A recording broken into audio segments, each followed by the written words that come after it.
नमस्ते। Good trigger पे आपका स्वागत है। मैंने कल आपको बताया था एनालिसिस करके कि एक बाउंस आना चाहिए, जो कि बाउंस हमें मिल चुका है। और भी थोड़ा सा ये अगर ऊपर जाता है यहाँ तक 51,700 तक, तो मैं यहाँ पे कल अगर ये यहाँ से ऐसे ओपन होके इस ट्रेंड लाइन को तोड़ के ब्रेक रिटेस्ट करता है और RSI मुझे साथ देता है 5 मिनट में और 15 मिनट में, अगर 60 के ऊपर ही RSI ट्रेड करने लगता है 60 और 65 के बीच, तो मैं यहाँ पे बुलिश ट्रेड लूँगी। और ये जो अभी पैटर्न फॉर्म हुआ है आज, ये पैटर्न बहुत ही अच्छे रहते हैं। जो भी मेरे पुराने व्यूअर्स हैं ये जानते हैं कि ये पैटर्न मुझे एज अ स्टॉप लॉस काम आते हैं और मैं ये वाले जो भी रेजिस्टेंस रहते हैं वो टारगेट लेती हूँ। रेजिस्टेंस से पहले ही जो भी बड़ी मोमेंटम आती है एक बार में दिन भर में, वही प्राइस रहती है, रियल प्राइस वही रहती है। उसके बाद ये देखिए उसी प्राइस में ट्रेड करने लगता है। तो जो भी हमें मोमेंटम मिलता है वो लेके मैं एग्जिट करती हूँ। और अगर ऐसा कुछ नहीं हुआ और इस ट्रेंड लाइन को ये नीचे ब्रेक करता है, रिटेस्ट करके नीचे की जर्नी मुझे दिखाता है, तो भी ये मेरा स्टॉप लॉस काम करेगा। और अदरवाइज अगर ये साइडवेज चलता है कल, ये कहीं पे गैप अप या गैप डाउन नहीं होता आज की तरह, और ये टोटल ऐसे साइडवेज चल के फिर कहीं ब्रेकआउट देता है या ब्रेक डाउन देता है, तो वो ट्रेड बहुत बढ़िया रहती है, हमें बहुत बड़ी मूव मिलती है। फिर उसके बाद अगर इसको नीचे ब्रेक करता है और RSI 30 के नीचे फिसल जाता है, 30 के 25 के 35 के, तो यहाँ पे हमें जो है शॉर्ट का ट्रेड बहुत बढ़िया मिलेगा। और शॉर्ट का ट्रेड मिलने के बाद हमें 50,600 तक के टारगेट्स आराम से मिल जाएंगे।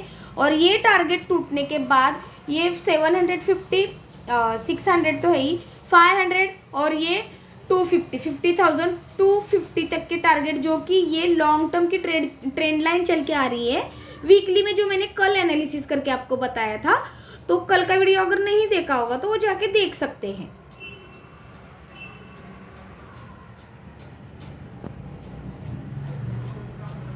अब निफ्टी में देखेंगे कि एक बार मैं आपको दिखा देती हूँ फिबोनाची का।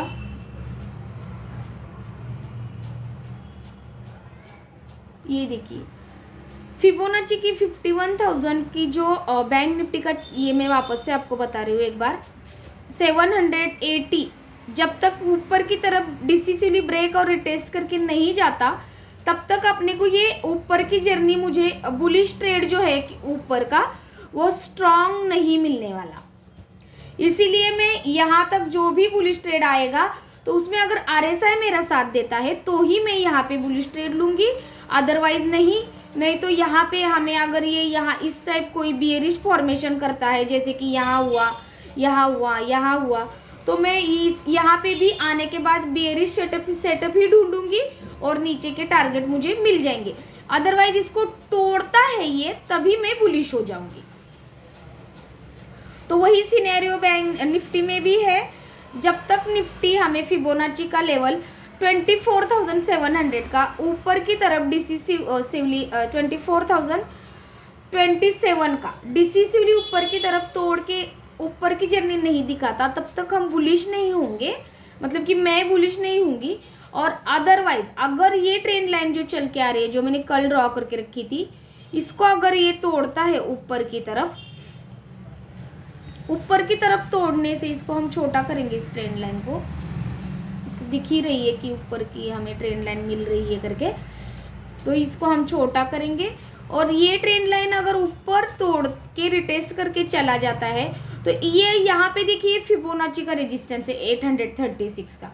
इसीलिए मैं बोलती हूँ कि अगर RSI 40 और 50 के बीच में चलता है ना, तो हमें अवॉइड करनी चाहिए ट्रेड, इसमें ट्रेड नहीं मिलती। यहाँ पे मुझे बेरिश ट्रेड मिली थी आज, वो की बहुत ही बढ़िया थी। ट्रेंड लाइन का भी यहाँ पे मुझे सेटअप मिला, फिबोनाची का भी सेटअप मिला, और RSI भी 30 के नीचे चला गया था। तो ये मोमेंटम हमें बहुत बढ़िया मिला और इसमें स्टॉप लॉस ना के ही बराबर था। अगर मैंने यहाँ पे ड्रॉ करके रखा है तो ये देखिए, ये आज का सेटअप था मेरा, बहुत ही बढ़िया मुझे आज से ये सेटअप मिला था। और ये मेरा छोटा सा स्टॉप लॉस था, इवनिंग स्टार जो बना था। और मेरी एग्जिट जो है, मैंने ये सिर्फ और सिर्फ आज के ओपन तक ही ली थी, जो कि गैप अप ओपन हुआ, कल फ्राइडे की क्लोजिंग थी, वही तक का मैंने टारगेट लिया है। मैं कभी भी जो है रेजिस्टेंस या सपोर्ट आने का वेट नहीं करती, जो तेजी से मोमेंटम आता है वही कैप्चर करती हूँ, उसके बाद अपना प्रॉफिट चला जाता है, काफ़ी बढ़िया अमाउंट हमारी डीके हो जाती है। तो मैं जो भी तेजी से मोमेंटम आती है और उसके बाद वो प्राइस नहीं ही आती वापस कभी कभी, तो जैसे कि आज नहीं आई। तो अगर ये कल ऐसे करके हमें ट्रेंड लाइन यहाँ पे मैं आपको ड्रॉ करके दिखाती हूँ, तो सेटअप बराबर दिख जाता है हमें खुले आंखों से। ये देखिए कितना आसान है। ट्रेडिंग को जितना सिंपल रखेंगे आप, उतना ही प्रॉफिट हर पल लेते जाएंगे आप। ये अगर तोड़ के जाता है ऊपर, और ये रेजिस्टेंस भी तोड़ता है फिबोनाची का, लेकिन आरएसआई जो है 60 के ऊपर ही चला जाता है, 65 के ऊपर ही जाना चाहिए, तभी जाके यहाँ पे छोटी सी ट्रेड में प्लान करूंगी। लेकिन बैंक निफ्टी में थोड़ा सा ज़्यादा डिस्टेंस होने की वजह से उसमें वो ट्रेड मुझे मिल जाएंगी, लेकिन मैं बुलिश ट्रेड जो है वो इसके ऊपर ही लूँगी, फिबोनाची के 27 के ऊपर। लेकिन अगर ये जा भी रहा है, गैप अप ओपन होता है किसी वजह से यहाँ पे, क्योंकि ग्लोबल न्यूज़ थोड़े से पॉजिटिव होने की वजह से, अगर ये गैप अप भी होता है और आरएसआई कंटिन्यूअसली 69, 65, 70 ऐसे ट्रेड करता है, तो ये बढ़िया मोमेंटम हमें बाइंग साइड की मिल जाएगी। लेकिन मैं एक बार फिबोनाची के इस लेवल में मेरा प्रॉफिट बुक करूंगी, क्योंकि यहाँ देखिए एक बार इसने रेजिस्टेंस लिया, 2 बार रेजिस्टेंस लिया, ये 3 बार रेजिस्टेंस लिया, अब ये चौथी बार वहाँ तक गया ही नहीं है। अगर ये यहाँ से आके वापस से ऐसे ही गैप अप ओपन होके यहाँ पे कोई हमें ये ऐसा बियरिश फॉर्मेशन दिखाता है, तो मैं ज़रूर सेल करूँगी और काफ़ी बढ़िया फिर हमें टारगेट नीचे के मिल जाएंगे। अगर कुछ भी ऐसा नहीं होता और इसी ट्रायंगल में ये फॉर्म होके मुझे नीचे ब्रेक डाउन देता है रेजिस्टेंस लेके, तो ये मेरा एज अ स्टॉप लॉस काम करेगा। और फर्स्ट टारगेट मेरा 23,500 का रहेगा, फिर 400 का रहेगा और फिर 300 का रहेगा।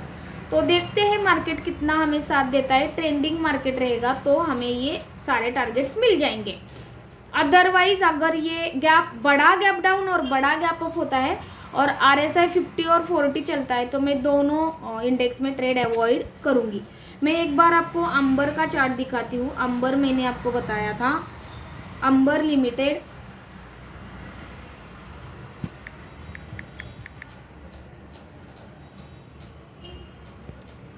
ये देखिए ये अपना टारगेट हिट हुआ और इसने रेजिस्टेंस भी लिया और नीचे आया, और आज देखिए इसने कितनी रैली दी है। ये पहला टारगेट अचीव हुआ था, 7,000 के ऊपर ही चला गया है। ये फर्स्ट टारगेट इसमें अचीव हुआ है अपना।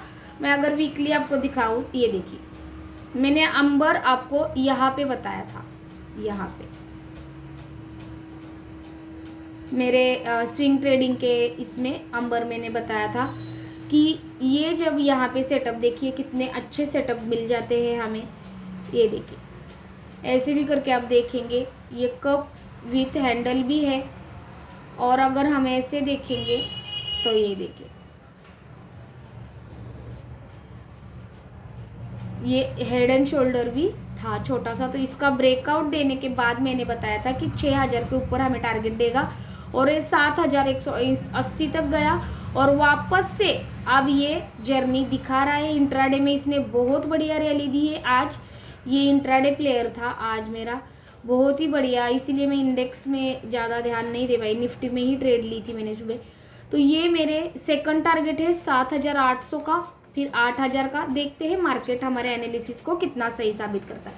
अगर मेरा ये प्रयास आपको अच्छा लगा हो तो मेरे चैनल को सब्सक्राइब कीजिए, ताकि आने वाली नोटिफिकेशन आप तक पहुंच जाए। और अगर आपको चार्ट एनालिसिस करना कुछ थोड़ा बहुत इसमें से रीडिंग मिल रही है, आपको कुछ नॉलेज मिल रहा है, तो एक छोटा सा कमेंट भी कीजिए। Thank you.